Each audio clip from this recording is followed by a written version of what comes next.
we had to struggle with the old enemies of peace, business and financial monopoly, speculation, reckless banking, class antagonism, sectionalism, war profiteering. They had begun to consider the government of the United States as a mere appendage to their own affairs. And we know now that government by organized money is just as dangerous as government by organized mob.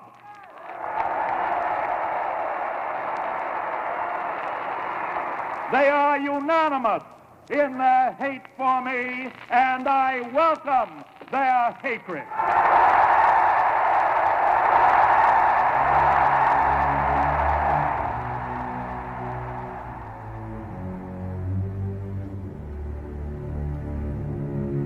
Donc, on a appelé donc cette réunion le fascisme financier, hier et aujourd'hui, comprendre pour le combattre. Donc, c'est souvent un terme qui tend à faire fuir les gens, puisque c'est un terme assez lourd. Et donc ici, vous avez en 2006, vous avez Jacques Cheminade, pour l'élection présidentielle, donc, avait fait cette petite brochure qui s'appelle « Mon projet contre les puissances de chantage du fascisme financier ». Alors,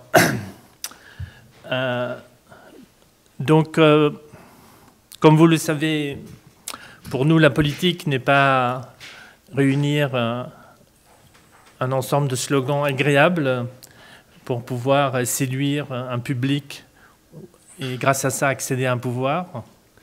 Pour nous, la question, c'est vraiment de faire éclater la vérité et de former le citoyen en lui donnant tous les éléments théoriques, mais aussi historiques, politiques, économiques, lui permettant d'avoir son propre jugement et d'agir avec sa conscience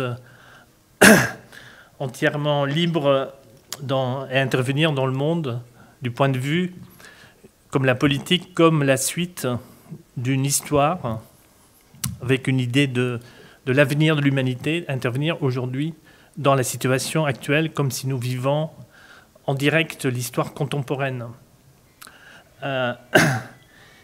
Donc, par rapport à cela, il n'y a pas pire aveugle que celui qui ne veut pas voir.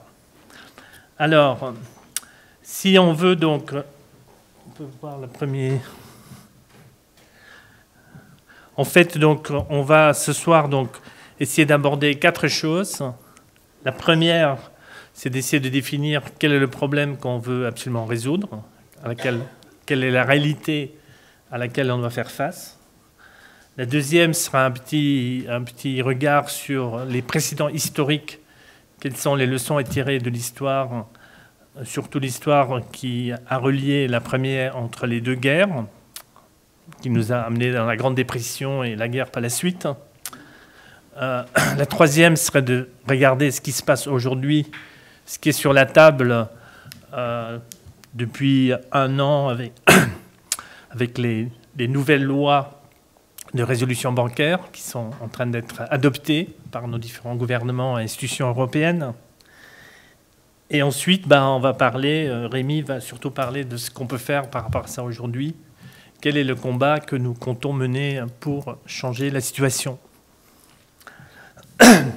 Alors, pour la nature du problème, donc, inévitablement, on peut, ça vaut la peine de relire ou de lire pour la première fois le 3e volume du Capital de Marx sur le capital fictif. Bon, ce n'était pas le premier ni le dernier d'avoir abordé cette question, mais c'est une question fondamentale aujourd'hui. C'est-à-dire, comme aujourd'hui nous vivons dans la pleine confusion entre ce que c'est vraiment la richesse et qu'est-ce que c'est, est-ce que l'argent, le capital, les biens, les métaux comme l'or ou l'argent, est-ce que tout cela s'est mis aujourd'hui ensemble dans un énorme énorme gamelle qui s'appelle la richesse. Et il faut évidemment faire le tri là-dedans. Alors, ce qui se produit, et bon, ce n'est pas la première fois dans l'histoire de l'humanité, c'est que vous avez donc ce qu'aujourd'hui les économistes appellent les bulles financières, qui est donc le nouveau nom du capital fictif.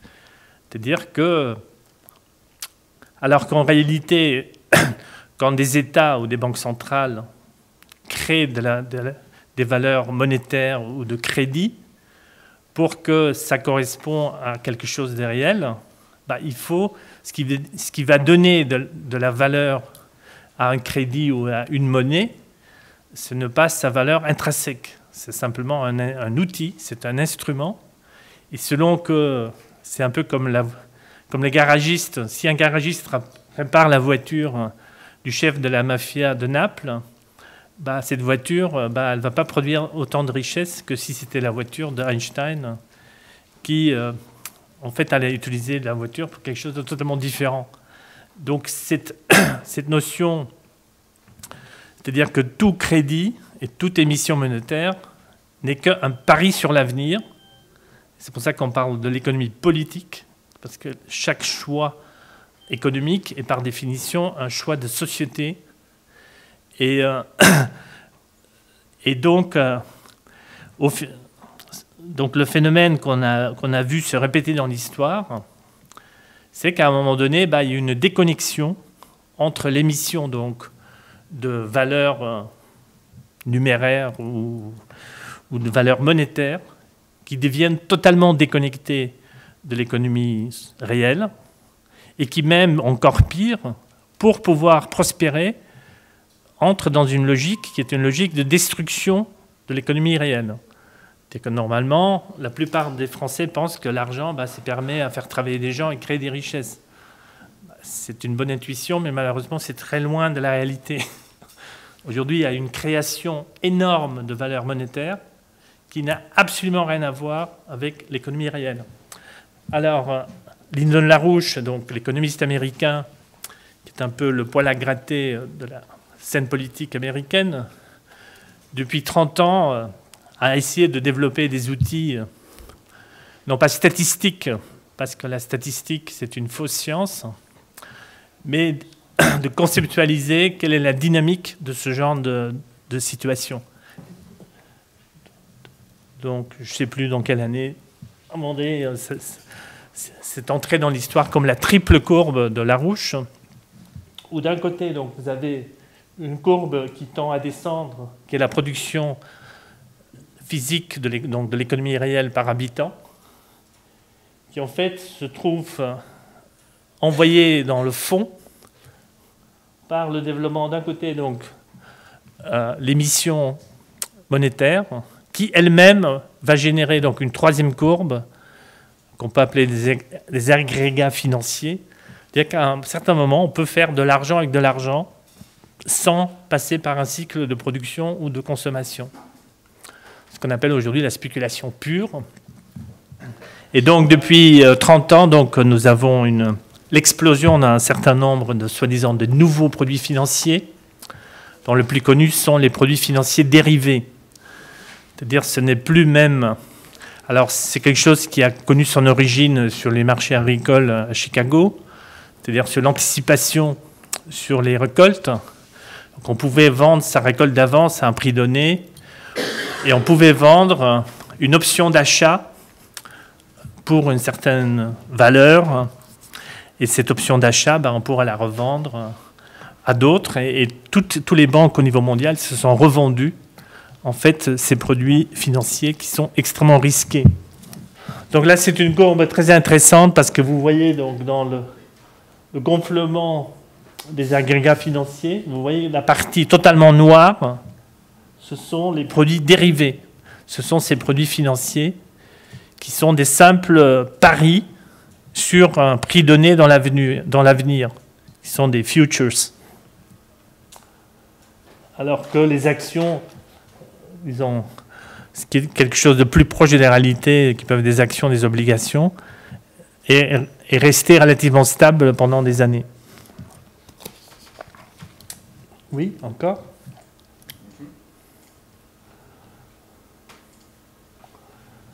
Donc là, pour vous donner une idée donc, vous avez il y a deux chiffres.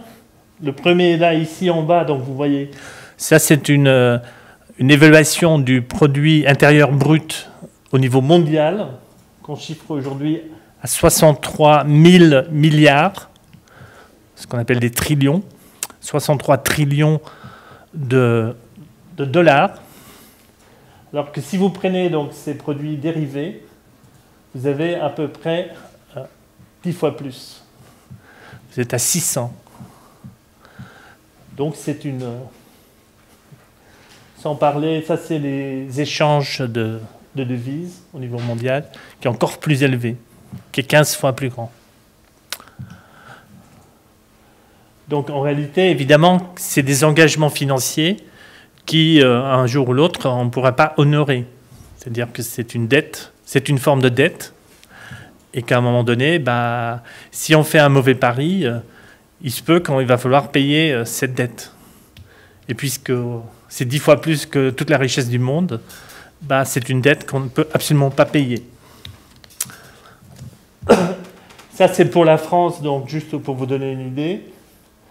C'est que si vous prenez le cumul des bilans des 5 grandes banques françaises, BNP Paribas, Société Générale, Crédit Agricole, BPCE et Dexia, à ce moment-là, vous arrivez à 8 000 milliards d'euros qui sont dans leur bilan. Et là-dessus, il y a seulement 22%, ce sont des prêts à des entreprises ou à des ménages. Mais les banques, c'est un peu comme les manifestations, c'est-à-dire que selon les chiffres de la CGT, ne sont toujours pas les mêmes que les chiffres de la préfecture. C'est-à-dire que lors des interrogations à la Chambre, à la Commission des finances, M. Oudéa, donc de la Société Générale, a dit oui, mais puisqu'on parlait de séparer les activités spéculatives des activités non spéculatives, donc le grand patron de la Société Générale disait, nous on a calculé qu'on va mettre entre 0,7 et 1,5% dans la filiale, qui sont les parties spéculatives.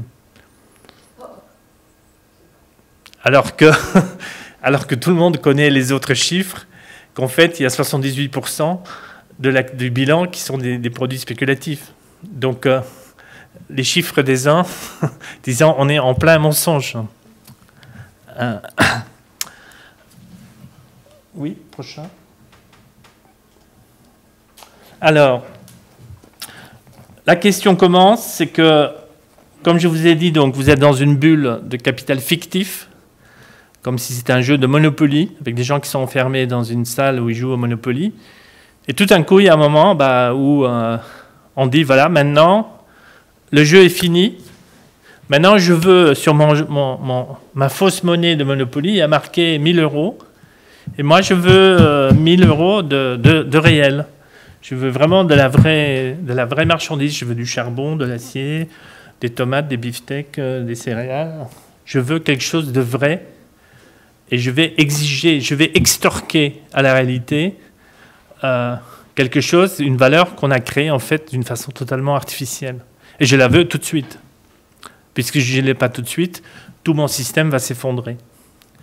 Donc là, vous entrez dans une logique de auto-cannibalisation, dire que vous créez un système qui d'abord va se manger lui-même et qui ensuite, comme dans les années 30, avec le régime hitlérien, se voyait obligé d'envahir les pays voisins pour pouvoir en aller en Autriche parce qu'il y avait de l'or dans la banque centrale en Autriche, on allait en Tchécoslovaquie parce qu'il y avait de l'or, on allait en Pologne parce qu'il y avait de la main-d'œuvre, il y avait du charbon, on allait en Norvège parce qu'il y avait de l'eau lourde. Et donc, on était dans une logique d'abord d'autodestruction et ensuite, une fois qu'on a tout détruit chez soi, on est obligé de effectivement s'engager dans des guerres de conquête économique pour maintenir un système qui s'autodétruit. Et donc, maintenant, en bref, c'est la logique qui a été donc mise en place. Disons, ce qui est frappant, si vous prenez le temps, disons, il y a des dossiers maintenant sur le site avec tous les détails. Mais si vous regardez, vous faites un survol de ce qui s'est passé, donc vous avez la Première Guerre mondiale,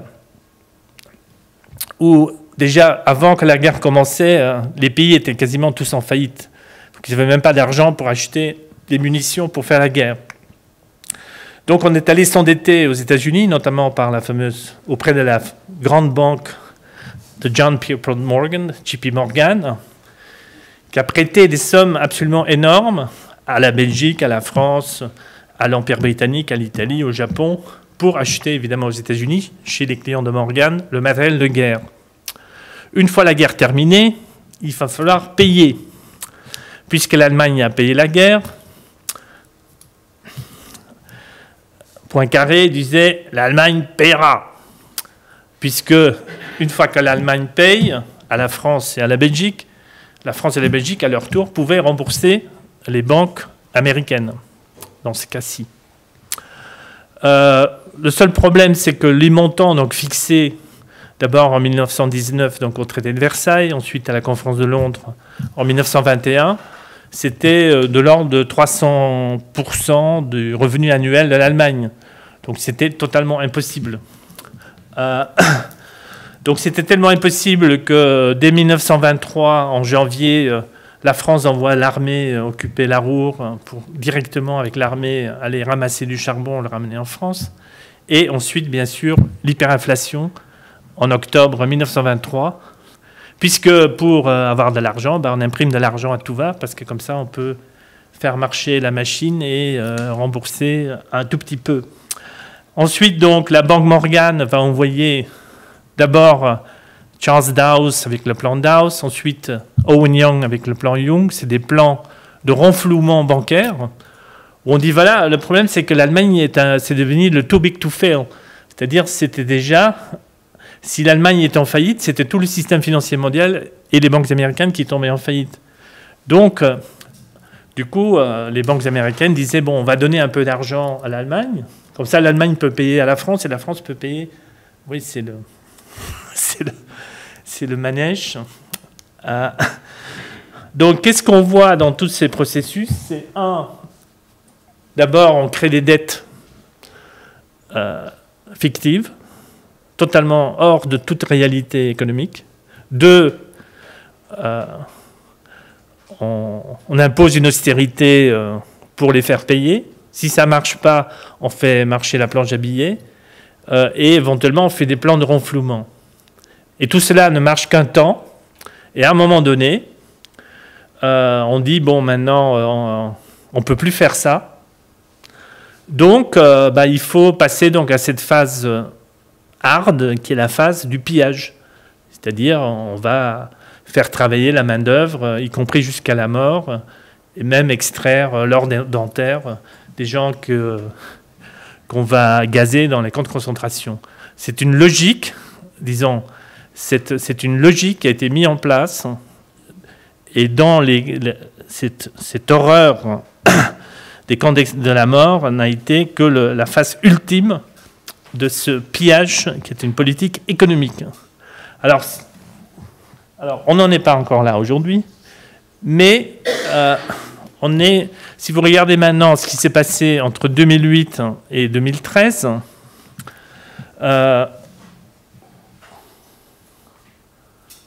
oui, alors je me suis amusé, ça fait aussi 14 ans, entre 19 et l'arrivée d'Hitler, vous avez 14 ans. Et entre 1999, qui est le moment où on a aboli donc, la loi Glass-Steagall aux États-Unis, qui était la loi qui freinait la spéculation parce qu'elle séparait d'un côté les banques d'investissement qui pouvaient jouer mais qui devaient tomber avec leurs propres erreurs, et de l'autre côté, bon, il y avait un système de banques commerciales qui n'avait pas le droit d'aller prendre des risques sur les marchés. Donc ça a été aboli en 1999 aux États-Unis. En 2000, donc, vous avez la fusion entre JP Morgan et la Chase Manhattan. Vous avez toutes les fusions, tous les groupes concentration de la spéculation, qui nous a donc conduit à la crise de 2008, qui n'était pas la crise de Lehman Brothers, mais qui est la crise de AIG. Et donc, puisque AIG était au bord de la faillite, on a décidé de sauver AIG qui devait beaucoup d'argent à Goldman Sachs et à la Société Générale. On a sauvé AIG en liquidant Lehman Brothers. C'est pour ça qu'on parle de la crise de Lehman Brothers, qui était évidemment que la partie visible, c'était l'ombre sur le mur pour cacher en fait la réalité. Qu'est-ce qu'on a fait après? Donc, on fait des plans de renflouement. On a fait le programme TARP que McCain et Obama ont signé ensemble avec Bush avant l'élection d'Obama. Ensuite, nous sommes déjà, aujourd'hui, on fait marcher les planches à billets. Vous voyez, dès le moment que Mario Draghi ou Ben Bernanke disent qu'on pourrait peut-être imaginer dans 3000 ans peut-être d'arrêter d'arroser les banques, ben vous avez toutes les bourses du monde qui s'effondrent en 24 heures. Donc, vous avez un système qui est complètement drogué à l'argent facile, à l'argent fictif. C'est-à-dire que voilà, pour qu'une bulle ne s'effondre pas, ben, il faut mettre des sparadraps et il faut continuer à pomper pour que l'air qui est parti puisse de nouveau remplir la bulle. Et donc ensuite, le rétro, bon, ça a été les opérations de refinancement par la Banque Centrale Européenne. Donc aujourd'hui, vous avez la Banque Centrale Européenne, la Banque d'Angleterre, la Banque du Japon, la Réserve fédérale. Toutes ces banques centrales, continuellement, injectent de l'argent à moins de 1% dans les banques, qui vont le reprêter au gouvernement, aux États. À combien? 4%? Ouais. Oui, il y a des risques. Et donc là, nous passons donc à la nouvelle phase, qui est cette phase d'autodestruction. C'est-à-dire que petit à petit, on dit, voilà, le problème, c'est que maintenant, les États sont évidemment trop endettés, puisqu'on a transféré la dette des banques sur les États, qu'on accuse les services publics, tout va mal, on a trop dépensé, maintenant il faut arrêter de dépenser, alors qu'on a en fait, s'ils sont endettés, c'est parce qu'on a repris toutes les mauvaises dettes pourries des États. Et donc, s'il y a une nouvelle crise, on ne pourrait pas, une fois de plus, demander aux États de renflouer les banques. Donc il faut encore trouver autre chose. Enfin, cette nouvelle chose, c'est de dire, voilà, maintenant c'est fini, on ne va plus faire appel aux contribuables pour renflouer les banques. Hein, vous en avez marre, je pense, hein, de payer pour les banques. Donc ce qu'on va faire à la place, c'est qu'on va directement se servir dans votre compte en banque. Alors ça s'appelle les plans de résolution bancaire, où on dit, voilà, mais maintenant le problème c'est que pour convaincre les gens d'accepter qu'on pioche un peu dans leur compte, ben, il faut quand même qu'on pioche aussi un peu dans les comptes des actionnaires ou de ceux qui tiennent les obligations, etc. etc. Donc, on dit, voilà, les lois sur la faillite des banques, bon, c'est beaucoup trop long, il y a beaucoup trop de discussions, parce que ce qui compte, c'est que quand il y a une banque en difficulté, il faut qu'en moins de 24 heures, on puisse la liquider sans qu'il y ait un effet de contagion. Parce que ce qu'il faut, c'est sauver les systèmes, surtout pas remettre en cause les règles du système, qui est très très bon. Il faut tout faire pour éviter qu'on remette en cause le système. Donc pour sauver les systèmes et la logique du système actuel, il faut créer une agence supranationale, une autorité de résolution bancaire qui peut intervenir. Alors c'était prévu pour 2018, mais il y a eu le problème du Chypre. Et alors à Chypre, ben, on a pu tester en direct ce qu'on avait prévu pour 2018. Dire qu'on a, d'un côté, on a transformé certains dépôts. On vous dit, ouais, vous avez 300 000 € sur votre compte, 100 000 on vous laisse, mais les 200 000 autres, on va les transformer en actions de la banque qui est en faillite. Donc vous y gagnez, puisque si on les prend comme ça, vous allez nous dire qu'on est en train de vous voler, ce qui n'est évidemment pas vrai. Donc il y a l'affaire de Bankia, il y a eu un précédent en Espagne, où on a convaincu les gens qui avaient dans les caisses d'épargne On les a convaincus d'acheter, de devenir actionnaires de Bankia, qui était le nouveau groupe où l'action a chuté de 98% depuis. Donc les gens ont tout perdu. Et on nous dit, là c'est encore marqué là, aujourd'hui, on dit oui, c'est ce qu'on a fait en Espagne, c'est le modèle. Donc il y a deux modèles, il y a Chypre, où on a chyproté les dépôts, et l'Espagne. Donc voilà, donc on est dans une logique où le système est tellement au bout que pour maintenant faire sauver ces systèmes, dans leur logique du système, c'est de passer donc cette mutation, ce que Cheminade avait dénoncé, donc, c'est-à-dire qu'à un moment donné, le capitalisme financier va se muter en fascisme financier. Alors si vous pensez que c'est exagéré, vous pouvez le penser, mais je vais vous contredire, parce que j'ai des textes. Là, par exemple, il y a une étude qui est sortie en 2011 du Boston Consulting Group. Elle est sur notre site, hein, mais je vous lis juste donc une citation. Attends. La restructuration du surendettement dans la zone euro nécessitera du financement et sera un sacré défi.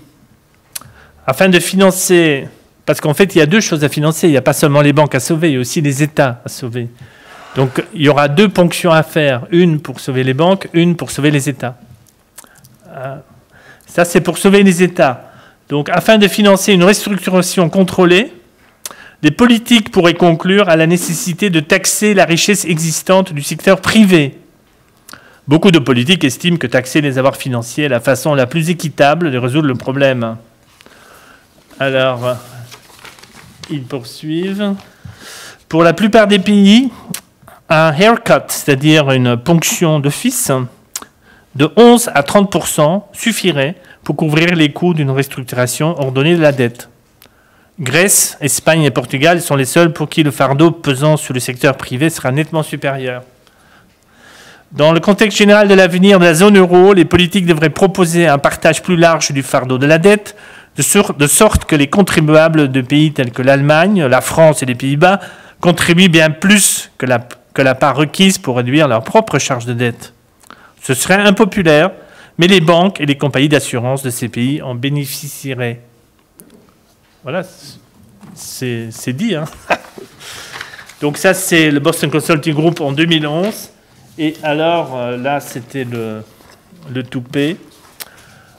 C'est donc le 28 mai, donc, une note du service études économiques de JP Morgan donc, à Londres, pour la zone euro, qui dit, oui, il faudra réformer tous les systèmes, mais jusqu'à maintenant, on pensait que c'était surtout des problèmes économiques. Mais bon, on a réfléchi, en fait, c'est surtout des problèmes politiques qui se posent. Au premier jour de la crise, on pensait que ces problèmes d'héritage national étaient en grande partie économiques. Au fil du temps, cependant, il s'est avéré qu'il y avait également des problèmes d'héritage nationaux de nature politique. Les constitutions et solutions politiques dans la périphérie sud de l'Europe, mises en place dans la foulée de la chute du fascisme, contiennent des caractéristiques qui apparaissent incompatibles avec une intégration plus poussée dans la zone euro. Donc, qu'est-ce que disent ces messieurs? Ils disent, voilà, au Portugal, en Italie, en Grèce, en Espagne, suite à l'effondrement des régimes fascistes, il y a eu des gouvernements qui ont voulu indexer les salaires sur le coût de la vie. Ils ont voulu inscrire dans la Constitution un certain nombre de droits. Et voilà, ces constitutions aujourd'hui, c'est un obstacle si on veut vraiment faire les réformes qu'il faut. À la limite, avant, les régimes totalitaires fascistes, c'était quand même plus facile et plus souple pour les réformes que nous défendons. Alors, ils le disent explicitement. Les systèmes politiques dans les périphéries affichent les caractéristiques suivantes. Des exécutifs faibles, des gouvernements centraux faibles par rapport aux régions, une protection constitutionnelle des droits des travailleurs, un consensus dans la construction de systèmes politiques promouvant le clientélisme politique, et le droit de protester si des changements malvenus sont apportés au statu quo politique. Vous voyez? Vous vous rendez compte? Les gens ont même le droit de protester. Et c'est quand même quelque chose qui empêche vraiment la croissance. et qui inquiète les investisseurs. Donc il faut en finir avec ça. Alors bien sûr, nous avons maintenant sur le site un diaporama sur un siècle de fascisme de JP Morgan, parce qu'il s'avère qu'ils ont financé Hitler, ils ont financé Mussolini dans les années 30, on a absolument les preuves. Donc ils ont une certaine tradition. Et donc là, ce que vous voyez revenir sur la scène, c'est un peu la nuit des morts vivants. C'est que vous avez d'un côté la Banque des règlements internationaux qui défend tous ces mécanismes de résolution bancaire et qui a déjà joué un rôle dans les années 30. De l'autre côté, vous avez JP Morgan et d'autres qui sont là aussi depuis très longtemps et qui ont une certaine expérience dans leur façon de traiter des crises. Suivant. Oui, c'est ce que je viens de vous... Oui, donc une petite dernière note, par exemple pour la Belgique.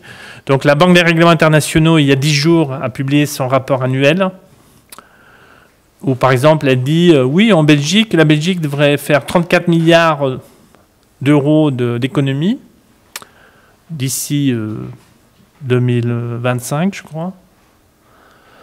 Et c'est à peu près, ça représente 10% du PIB. Il dit, mais ce qu'on dépense là-bas en Belgique pour les malades et pour les personnes âgées, c'est 9% du PIB. Bon, c'est à vous de voir. Hein.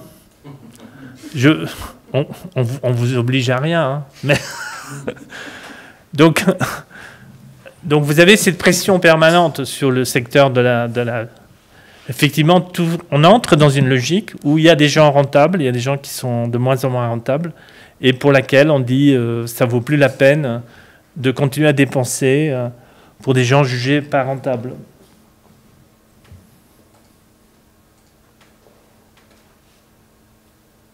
Ouais.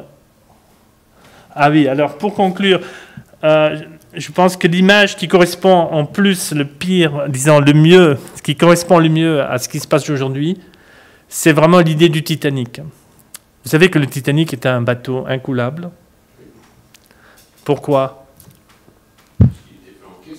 Il était fait en caisson. Exactement. Donc, oui, donc le monsieur répond, c'est un bateau qui était construit il y avait des compartiments qui étaient hermétiquement fermés. Donc alors, qu'est-ce que vous voyez aujourd'hui? Qu'est-ce qu'on dit? Ah, les banques, on ne va pas les couper en deux, on va faire vous voyez, on va faire une filiale dans laquelle on va mettre les produits à risque. Première chose. Deuxième chose, qu'est-ce qu'ils disent, tous ces lois? Ils disent, s'il y a une banque qui tombe, s'il y a une banque qui tombe, ben on va faire un cordon sanitaire autour, on va tout neutraliser, on va, comme avec un laser sur un cancer, sur une tumeur cancéreuse, on va liquider la tumeur et on va sauver l'organisme. Le problème, c'est que ce n'est pas la réalité. En réalité, aujourd'hui, c'est un jour, on peut avoir 5 banques qui sautent en même temps. C'est-à-dire que c'est pas la dimension de la crise est telle que n'importe quel mauvais pari, et c'est pas une banque qui saute, c'est 15 banques qui sautent. Donc ils sont dans cette logique. Donc même je dis ça parce qu'il faut, même dans leur propre... c'est-à-dire c'est des gens qui construisent des systèmes qui paraissent infaillibles sur le papier, mais qui sont totalement à côté de la plaque par rapport à la réalité. Alors donc hier, et ça je vous dis pour conclure, vous savez qu'en Europe, il y a tous les... Donc la Banque des règlements internationaux, à travers le Conseil de stabilité financière, a proposé tous ces plans de résolution bancaire. C'est intégré dans la loi Moscovici en France, dans le deuxième volet de cette loi, qui probablement a été... il y a la commission paritaire du Sénat là, qui c'est en train donc d'être adoptée en France.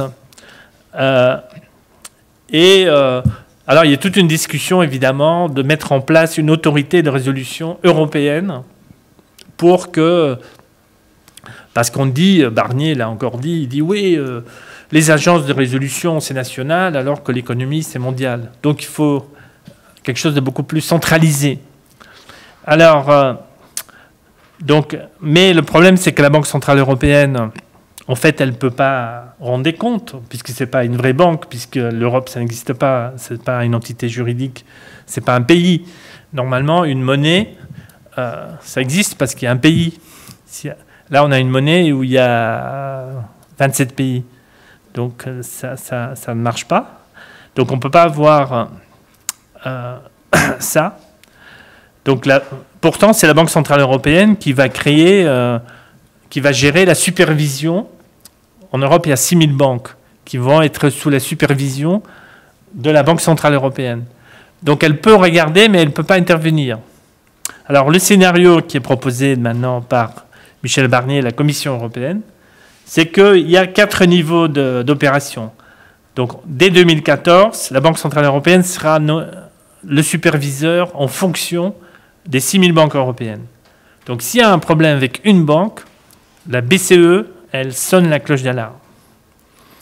Ensuite, il y a ce qu'ils veulent créer, c'est le Conseil de résolution unique, le CRU, dans lequel il y aura des gens de la BCE, de la Commission européenne et des régulateurs nationaux, qui seront membres du Conseil de résolution unique. Donc, si la BCE lance l'alarme, ce Conseil de résolution unique va formuler des propositions à la Commission. Et à ce moment-là, c'est la Commission qui prend la décision d'appuyer sur le bouton, comme ils disent, destroy.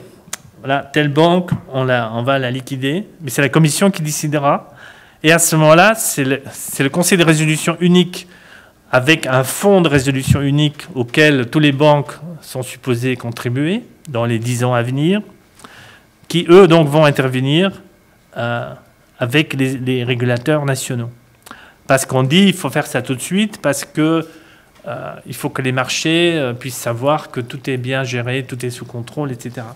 Donc vous voyez vraiment, parce qu'évidemment l'Europe c'est devenu une usine à gaz juridique et absolument incroyable. Et donc on en arrive à ce genre de schéma qui, sur le papier, sont supposés créer la confiance et rassurer les marchés. C'est à peu près le seul but. Ce qui frappe dans tout ça, c'est que toutes les banques centrales sont en train de dire, normalement, si l'économie est en train de repartir, on pourrait de nouveau remonter les taux. Toutes les banques centrales, chaque fois qu'il y a une réunion, disent non, non, non, les taux, on va les garder très bas, parce que tout va très bien. Alors qu'en réalité, tout risque d'exploser, et dès qu'on augmente les taux, tout explosera. C'est un peu comme si tous les jours, chez vous, les pompiers viennent arroser votre maison. On disait non, non, il n'y a pas le feu, mais c'est un titre préventif, on ne sait jamais, il faut mieux arroser. Donc, on est dans ces mensonges et on est dans une situation où tout peut, disons, s'il n'y a pas par rapport à ça une décision nette, comme nous le demandons, aux États-Unis en particulier, parce que les États-Unis ont la surface pour le faire et la tradition historique pour le faire, évidemment avec l'aide de l'Europe, et la même chose en Europe, dire une séparation nette des banques pour ouvrir la porte à une nouvelle politique de crédit. Et il ne faut pas seulement séparer les banques, il faut séparer toutes les dettes, il faut faire un triage de tout l'endettement au niveau mondial, entre des dettes illégitimes qu'il faut effacer, comme on avait fait en Mésopotamie. Donc les dettes, le crédit, les banques, tout cela, il faut mettre ça totalement à plat, faire le tri là-dedans et repartir avec, de nouveau, uniquement émettre des crédits et des financements comme un pari sur l'avenir, sur les créations futures, avec des vrais projets pour équiper l'homme et la nature et vraiment faire le contraire. Par exemple, là, on a annulé en France la dernière espérance d'avoir un petit peu de croissance et de vraie augmentation de la productivité, ça aurait été un minimum des grands travaux. Là, on dit, voilà, ah oui, il y avait 70 projets, mais il n'y avait pas d'argent, donc voilà, c'est la crise, donc on ne peut plus se payer le luxe de faire des grands travaux. Alors que justement, s'il y a une chose qui peut servir de locomotive pour entraîner, pour ramener des investissements dans l'économie réelle, ce serait faire cette politique des grands travaux. Donc on a le monde à l'envers. Et on a des députés qui disent non, non, non, la séparation des banques, on ne veut pas. Et après, ils viennent pleurer. Ils disent oui, il n'y a plus d'argent pour faire... Ah oui, je voulais faire le canal Seine-Nord parce que ça passe chez moi et les gens, ils aiment ça. Et je veux me faire élire aux prochaines élections municipales. Et... Alors je refuse de changer le système financier. Oh là là, mais c'est terrible. J'aurais plus mon grand projet qui passe chez moi pour me faire réélire. Donc on a cette schizophrénie et on a des gens, ils ne savent pas dans quoi ils sont. Et c'est à vous, et ça c'est Rémi qui va vous montrer, comment on est en train d'organiser un tsunami d'élus locaux et de citoyens qui partent à l'assaut, qui vont mobiliser leurs élus locaux pour qu'ils aillent à leur tour mobiliser les élus régionaux, nationaux, pour faire bouger les choses. Voilà, sans transition. Voilà. Bonjour. Ouais, parce que alors, ceux qui ont suivi, quand même, on a, depuis 7-8 mois, bougé pas mal de choses au Parlement, avec des choses à bouger qui ne sont pas très faciles à bouger. Parce que, quand même, c'était une promesse donc de Hollande, la séparation des activités économiques et financières. Et à partir de là, les parlementaires socialistes, enfin la majorité, a choisi de faire confiance. L'opposition a décidé qu'elle serait juste une opposition et qu'elle ne pouvait rien faire, donc elle n'a rien fait. Et le Front de gauche et les écolos qui pendant la campagne, sortaient du bois à dire il faut couper les banques en deux, etc. Nicolas Sansu, qui était représentant des communistes, a dit on ne porte quand même pas de procès d'intention sur le gouvernement, donc on va se limiter à faire quelques amendements par-ci par-là. Ce qui est quand même étonnant quand on entend ce qui est en train de se dérouler depuis un an un peu partout en Europe, etc. Et même les critiques qu'ils posent. Et quand même quelques écolos, quelques radicaux de gauche qui ont fait des amendements pour dire quand même, parler de séparation des banques et rien séparer, c'est plus que ridicule, c'est extrêmement dangereux aujourd'hui. Mais qui, ma foi, n'y ont pas trop cru. Enfin, je pense à la réalité de la chose, peut-être pas à ce qu'ils disaient, mais à la réalité. Donc, qui se sont rabattus sur tout un tas de détails, d'autres amendements sur l'alimentaire ou 36 000 choses, qui ont une importance, mais qui, si on coupe pas les jambes à l'ennemi, il va encore bouger, quoi. Enfin, c'est le problème. Donc, on écrit une proposition de loi, qui est celle-ci, qui n'est pas très grosse, c'est l'intérêt, qui est le plancher en dessous duquel on ne peut pas aller, qui est cette séparation complète, dans lequel on n'explique pas qu'il y a différentes finances, qu'il y en a une. Le reste, ça concerne l'économie réelle, ça concerne le crédit, ça concerne la projection sur l'avenir. La spéculation, c'est une optimisation, c'est du marchandage, c'est le négoce. C'est pas la même chose. Donc, on a fait cette proposition de loi, et ce qu'on cherche à avoir, c'est au moins un parlementaire, parce qu'un seul suffit, un à l'Assemblée, un au Sénat, pour qu'elle soit déposée, et qu'elle soit soumise à discussion dans les commissions spécialisées, machin, mais qu'en tout cas, qu'il y ait officiellement une discussion là-dessus, parmi les parlementaires, nos élus. Et ce qui existe en France, c'est une capacité pour les élus locaux, donc depuis les communes, communautés de communes, départements et régions, à se prononcer sur ce que devraient faire d'autres élus, d'autres acteurs de la société, par rapport à des problèmes qui concernent la commune, le département ou la région, mais qu'eux ne peuvent pas résoudre. Et en particulier, cette question des banques, c'est ça. C'est qu'on a des communes qui se retrouvent aujourd'hui dans la panade, avec des emprunts toxiques, etc., qui ont été escroqués, et où ces communes-là entendent après au Parlement dire que le problème de Dexia, ça a été que les communes ont signé. Donc c'est ça le principal problème, que les gens ont accepté de se faire avoir. Donc, ce qui est un vœu, c'est une capacité pour un conseil municipal, parce que c'est pas un maire qui est élu, c'est un conseil. À chaque fois, c'est une assemblée. C'est la capacité pour cette assemblée d'émettre un texte. Et par exemple, un vœu, ça ressemble à ça. C'est un bout de papier. C'est la même chose qu'un caillou ou un bout de bois. C'est juste un petit truc. Sauf que ça va en préfecture. Sauf que ça va en préfecture. Et où donc l'Assemblée demande aux parlementaires, alors en particulier, ce qui est intéressant, c'est quand ils demandent à celui du coin de déposer cette proposition de loi. Ils demandent aux autres assemblées, régions, etc., de faire de même. Et donc ça, c'est voté à la majorité, comme la plupart des choses. Et c'est, au final, envoyé en préfecture. C'est juste ça, en fait, un vœu. Donc en tant que tel, c'est pas grand-chose. Même en tant que tel, c'est rien. Par exemple, on a découvert qu'il y a... Donc c'était en octobre 2011. C'est la région du Limousin qui a émis un vœu pour la séparation des banques. Donc à majorité PS. Voilà. Et en demandant spécifiquement une séparation stricte, en expliquant assez bien pourquoi d'ailleurs. Enfin, en posant Dexia, en posant ce genre de choses. Et au final, on n'en a pas entendu parler. Et puis alors là, ils n'ouvrent pas tellement leur bouche pour le répéter une fois de plus. Et ils ont appris ce que c'était qu'un parti politique.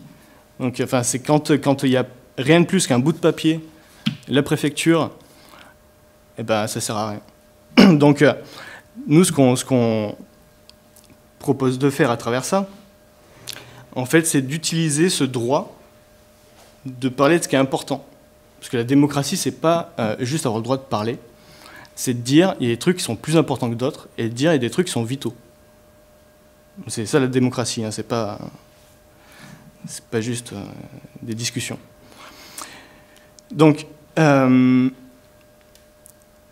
y a d'une part cette idée que c'est important, et d'autre part le fait que on a eu beaucoup de réponses de la part des parlementaires, nous rassurant sur le fait que, bon, certes, ils ne pouvaient pas séparer complètement les banques, parce que c'est quand même un truc énorme, la France ne peut pas le faire toute seule, donc vous inquiétez pas, il y a l'Europe. Et puis l'Europe, ça a l'air d'aller bien, quoi. Ça va dans la bonne direction, tout ça. Donc c'est pas que nous. Et beaucoup d'élus au niveau des régions, ou même de villes un peu importantes, dès qu'ils sont dans des partis politiques, ce qui est expliqué, c'est que c'est pas eux. Il faut voir le mec d'à côté, pour qu'on puisse avoir une solution. Et ça, c'est tout le problème, c'est qu'aujourd'hui, les élus, et alors dans les partis politiques, c'est le pire, c'est que c'est jamais leur responsabilité. C'est pas à eux de prendre les décisions. C'est comme ça qu'on se retrouve avec des parlementaires qui sont hyper performants pour aller venir avec une paire de ciseaux pour couper un ruban rouge, mais qui, pour ce qui est de réfléchir à comment, sur un territoire donné, on peut améliorer les conditions de vie, améliorer les conditions sociales, etc., même s'ils sont socialistes, il n'y a personne, quoi. Donc nous, on se propose de pousser chaque représentant et chaque citoyen, c'est là que vous comptez, à prendre ces responsabilités-là. Alors, ce qu'on est en train de faire, je ne sais pas si tu peux... Ouais. Ça, c'est le tsunami, pour l'instant. C'est les 6 communes qui ont émis un vœu. Parce que pour l'instant, on a commencé ça il y a un mois et quelques. Et alors vous allez voir, c'est pas si facile, hein, c'est pour ça que ça en est là. Pour vous dire, en haut à gauche, c'est Fresnay-sur-Sarthe. En haut à droite, c'est Aumé, dans la Marne. Juste en dessous, c'est Créancé. À droite, c'est Auxelles, dans le Doubs, et Créancé dans la Côte d'Or. En bas, Salindre, à droite, dans le Gard. Et en bas à gauche, Tessode, dans le Tarn. Donc ça, c'est, pour vous donner une idée, c'est des conseils municipaux. Il y avait dans le total 83 conseils municipaux. Ils n'ont pas tous voté. Il y en a plusieurs qui ont été votés à l'unanimité, mais d'autres non. Et ces conseils, ces vœux émis par le droit républicain représentent 6783 personnes. Ils ne sont pas tous foudres de guerre à vouloir s'attaquer à la City de Londres, etc. Mais en tout cas, leur assemblée a émis ça. Si tu peux mettre la seconde.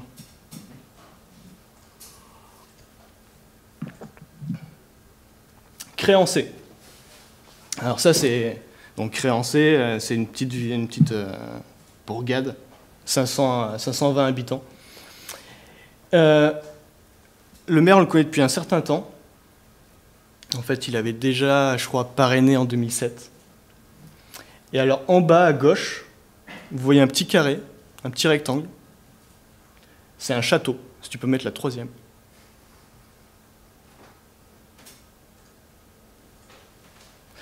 C'est le château de Créancé, et qui a été racheté par un trader américain.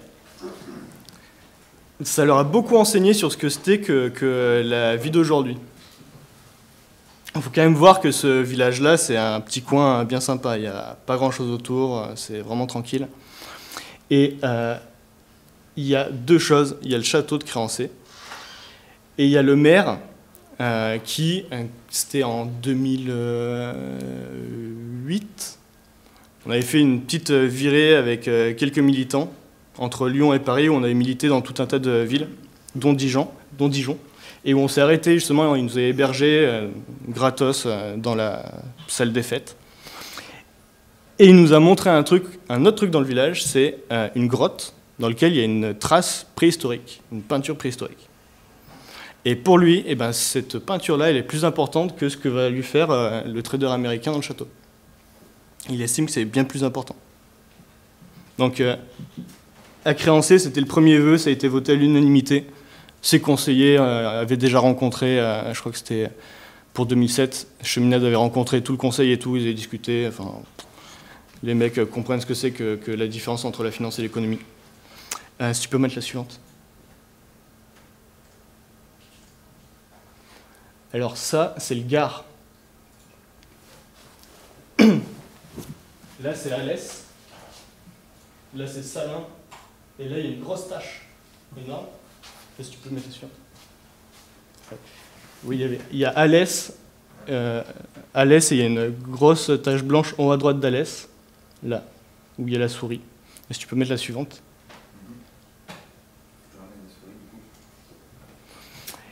C'est Rhodia. C'est une énorme industrie. Enfin, comme vous avez vu par rapport à Alès, c'est un truc énorme. Parce que Salindre, depuis un siècle, c'est une capitale de l'aluminium. C'est une ville, c'est 3500 habitants, je crois. Un truc comme ça. Qui vit de l'aluminium, qui vit de l'industrie. Et donc, peut-être il y en a qui l'ont lu dans le journal, c'est lui qui a écrit une tribune où le maire commence en disant c'est par la presse qu'on a appris qu'on avait un emprunt toxique. Parce que pour l'instant, ce n'est pas un emprunt toxique qui a explosé, qui est arrivé à maturité, disons. Mais c'était en 2010, non, où l'IB a fait une carte avec les différents crédits que Dexia avait filés des communes. Et donc des journalistes ont découvert que Salindre avait un crédit de Dexia. Et depuis, les autres banques que Dexia ont fait grimper les taux, sachant que Salindre avait déjà un emprunt qui risquait d'être problématique.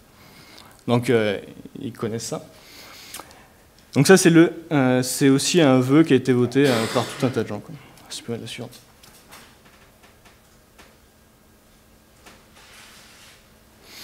Alors ça, là on est dans le Doubs.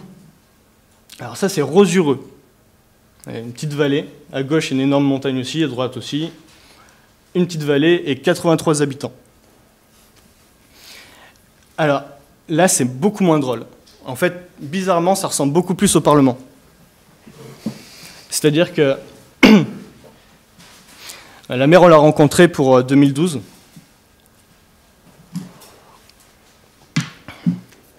Elle, en fait, elle est dans la logistique.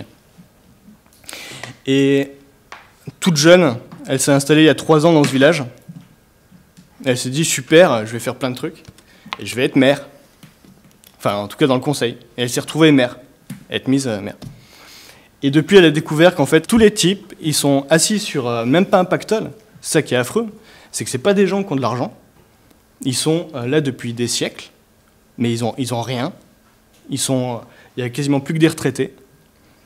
Et donc, il y a, depuis les années 50-60, je crois que c'est la moitié des communes qui ont été équipées d'ampoules à mercure. des vieux trucs qui bouffent à fond d'énergie, c'est un truc affreux. Et la commune en est équipée. Et depuis 2011, il y a des aides de l'État pour faire en sorte qu'elles soient remplacées. Ça coûte moins cher à la consommation, etc. Et en prévenant que dès 2015, en avril 2015, ça ne serait plus produit du tout. Et les gens ne pourraient pas les remplacer, quoi. Donc elle a décidé de proposer ça à son conseil, de dire il va falloir peut-être qu'on les change, qu'on s'équipe, qu'on voit l'avenir, avec même la nuit. Eh ben non. Si elle marche encore, on ne débourse pas, on ne dépense pas, surtout pas. Donc elle s'est retrouvée mais à brûler sur place, quoi, à pas comprendre comment on peut accepter ça, quoi. Donc en tout cas, elle n'a pas pu. Et alors, malgré ça, alors elle pense que le vœu va avoir du mal à passer, là, pour sa commune. Elle a des doutes. Mais elle va quand même essayer de faire passer un... Je ne sais pas si vous l'avez vu, le reportage de France 3, il y a 1 mois et demi. C'était banquier, ils avaient promis de changer. Qui était d'ailleurs un reportage très bien fait sur toute l'histoire de la réforme bancaire, comment elle a été écrite par les banques, pour les banques, et avec un débat sur la séparation stricte. Plutôt bien. Donc elle va essayer de montrer ça à son conseil. Et surtout, ce qui est intéressant, c'est qu'en fait, là, un peu plus loin, je crois, à 5 bornes, il y en a un autre qu'on connaît. Au-dessus, sur le plateau, il y en a un autre qu'on connaît. Et donc, dans la Comcom, ils sont 3. Et ils vont essayer de discuter pour que dans la Comcom, ça se fasse. Donc ça, c'est le genre de choses qu'on est en train de faire. Et juste deux derniers, pour vous poser un paradoxe. Alors ça, c'est Fontenelle, les Fontenelles. Ce maire, lui, il est attaqué, quoi. Il comprend très très très bien. Il est directeur financier d'une grosse boîte en Suisse spécialiste des aiguilles des montres.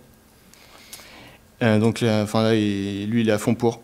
Donc il y a une semaine, il a montré ce reportage avec son conseil. Ça, c'est le truc tout naturel en France quand même, c'est que quand on connaît des gens, même si on n'est pas d'accord sur tout, on peut se poser un soir et puis regarder un reportage sur ce que c'est que la finance et ce qu'on peut y faire politiquement. Donc ça a été fait la semaine dernière, et donc quand même, vu que c'est un homme pensé, etc., il veut laisser une semaine à son conseil pour que la semaine prochaine, ça soit voté ou non. Et la suivante. Et ça, c'est Auxelles. Pareil dans le Doubs. Et alors là, lui, c'est beaucoup plus... c'est pensé, mais c'est pas une montre suisse. C'est un agriculteur retraité qui paye pas de mine, quoi, qui, en 2012, quand on l'a rencontré, pas d'accord sur tout, mais il fait allez, banco, je vous parraine, quoi. Donc il a tamponné le papier sur le parking du casino de Besançon-Ouest, parce que voilà, quoi, il nous aimait bien. Et puis après tout, on est plutôt d'accord. Donc lui, il a proposé là, en 2-2 à son conseil, ça a été voté, plié, c'est parti.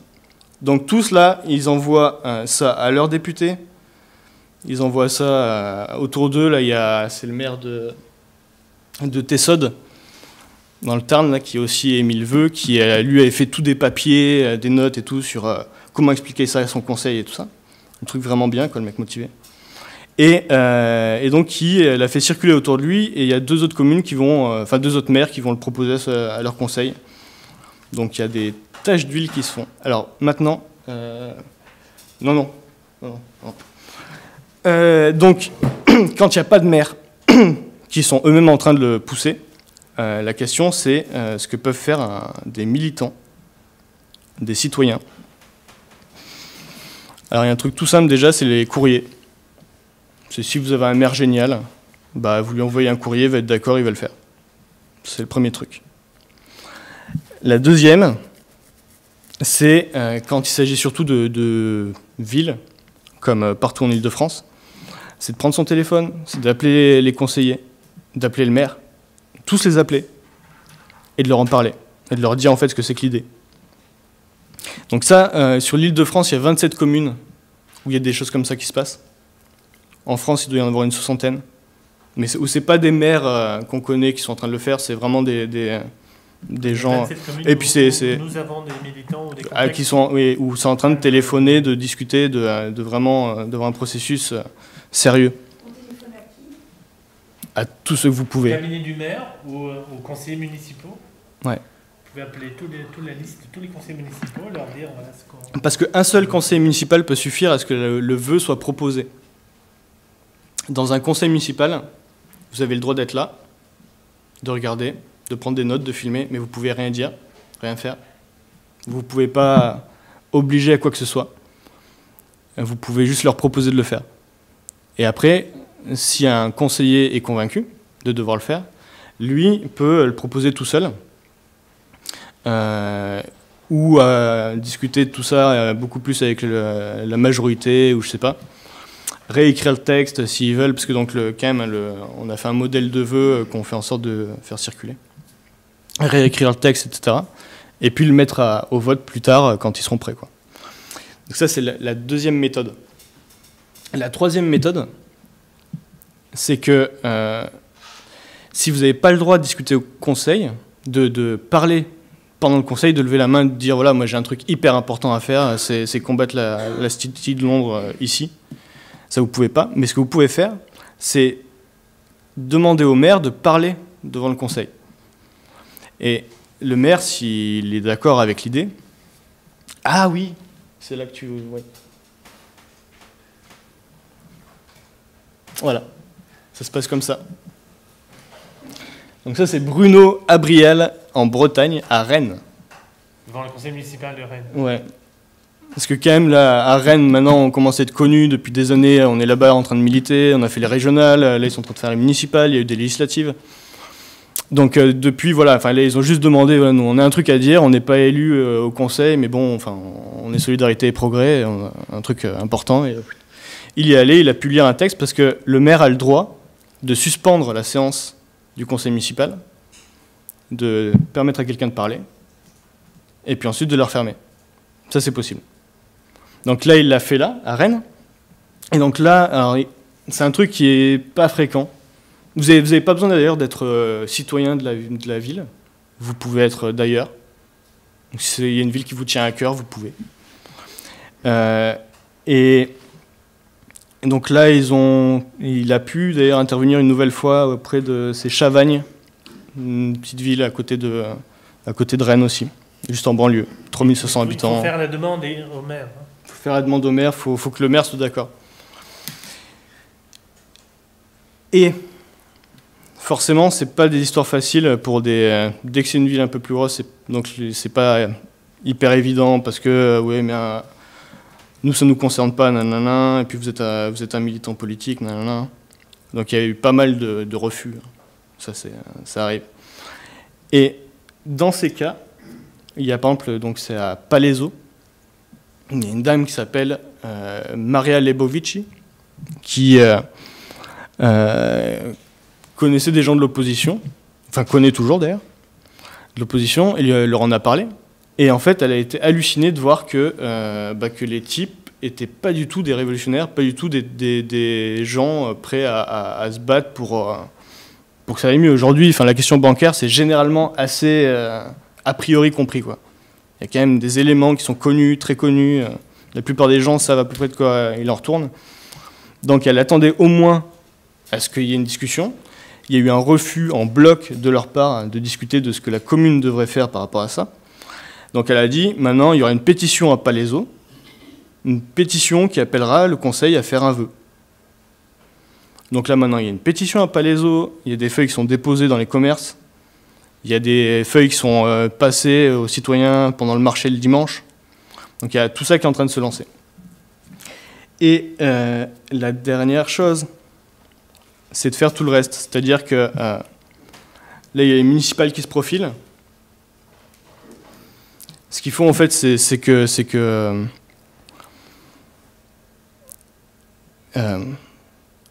qu'on fasse mieux qu'eux, quoi. Mais pas que pour le vœu, en fait, c'est pour tout le reste. Donc c'est être candidat au municipal. C'est être candidat aux législatives, etc. Mais c'est surtout pour pouvoir dire voilà ce que vous avez à faire. ce que vous pouvez faire. Enfin, résister, c'est un droit, c'est pas interdit. Si vous le faites pas, nous on le fera. Et donc là, à Rennes, c'est ce qu'ils sont en train de faire. À Lyon, c'est de dire la question bancaire, c'est pas une question nationale, c'est une question partout. C'est à faire partout, c'est à répondre partout. Donc ça, c'est la première. Et il y a une autre chose qu'on est en train de voir aussi, avec justement M. Forcapper qui est ici présent, le barbu sur la gauche. C'est donc à Poissy. On connaît donc M. Bouznada qui n'est pas là ce soir, mais qui est adjoint en fait au maire aux affaires sociales de Poissy, qui est le représentant Solidarité et Progrès de Poissy, qui se bagarre pour faire quelque chose là-bas. Et parce que ce que fait M. Forcapper, c'est de combattre contre les abus bancaires à travers une association qui s'appelle l'Aplomb. L'Aplomb, APLOMB,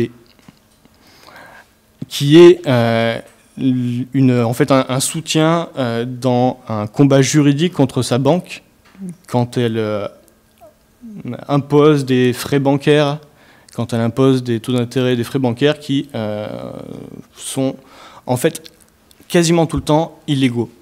Enfin, la masse de frais, ça s'appelle un abus, je ne sais pas comment on appelle ça sinon, mais un délit, c'est un délit.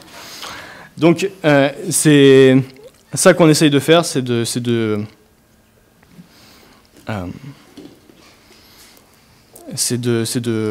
combattre pour ce qui... pour ce qu'il y a de vrai, parce que en fait, cette question-là, ce dont Karel discutait tout à l'heure, les parlementaires en ont souvent un petit peu entendu parler, mais c'est pas pour autant qu'ils ont prêté l'oreille. Et ce qui est la politique, c'est justement de prêter l'oreille à ce qui est étonnant, creusé et puis tranché. Alors c'est vrai pour les banques, c'est encore plus vrai pour les banques, il faut trancher, quoi. Mais c'est vrai pour tout, pour le social, pour l'économie, pour plein de trucs. Et c'est ça sur quoi je voudrais terminer, c'est que vous comprenez bien la différence qu'il y a entre quelqu'un qui essaye de comprendre les choses et quelqu'un qui négocie. Les parlementaires aujourd'hui, les socialistes, enfin l'UMP, enfin la plupart, quoi, c'est des gens de négociation, de séduction, comme disait Karel. Ceux qui pourront imposer la séparation des banques au Parlement aujourd'hui, c'est des gens qui forceront à ce que les gens comprennent, qui pousseront les gens autour d'eux à être sérieux vis-à-vis d'eux-mêmes et vis-à-vis de ce qui les entoure. Ouais, c'est là que tu peux mettre le truc. Alors, à Fresnay-sur-Sarthe, donc c'est une ville de 2000 habitants où ils ont émis un vœu. Il y a une église. Et sur cette église, il y a des modillons. Si tu peux mettre la suivante. Les modillons, c'est les... c'est ça, c'est les petits bonhommes. Alors, il y a tout le temps plein de trucs drôles et bizarroïdes avec des gens qui tirent la langue, etc. Et tu peux mettre la suivante.